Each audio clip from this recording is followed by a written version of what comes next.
c'est le 230, ça peut être l'un ou l'autre. Nadine Domenech a un surnom, c'est Madame Château d'Eau. Pendant 4 ans, avec son vieil Olympus, elle a sillonné le Tarn-et-Garonne pour les photographier. On passe à côté des châteaux d'eau et on ne les voit plus. Ça fait tellement partie du paysage que si on demande, on ne sait pas où ils sont. C'est des repères, ils vieillissent avec nous, ils ont marqué le temps. Symbole de modernité, les châteaux d'eau ont poussé comme des champignons dans nos villes et nos villages à partir des années 50.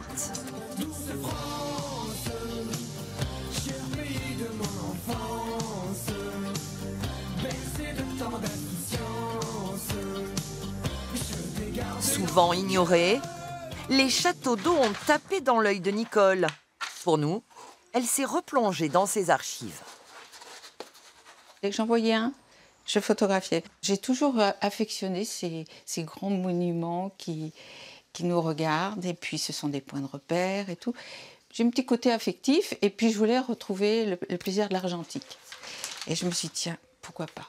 Résultat, une collection de 76 châteaux d'eau, patiemment répertoriés dans un petit carnet. Lavilleux, à 16h, le 6/09/2011. Je suis passée, donc on a fait au 1/50e, et F16, 11 et 8.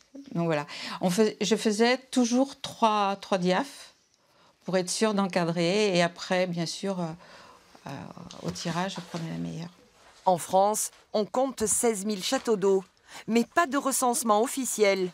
C'est un peu la mission que s'est fixée cet ingénieur informatique en créant un site internet.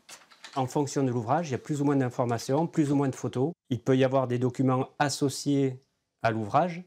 Et donc, dans la fiche, je vais l'indiquer. Le mécanisme donc, affiche les coordonnées GPS, notamment. Il suffit de cliquer sur la route à proximité. On voit le château d'eau dans son environnement. Le site, créé en 2001 à Castanet, est aujourd'hui une référence, avec 6 000 châteaux d'eau recensés dans toute la France. Mais sa passion est chronophage. Roger Iribarren y consacre jusqu'à 4 heures par jour.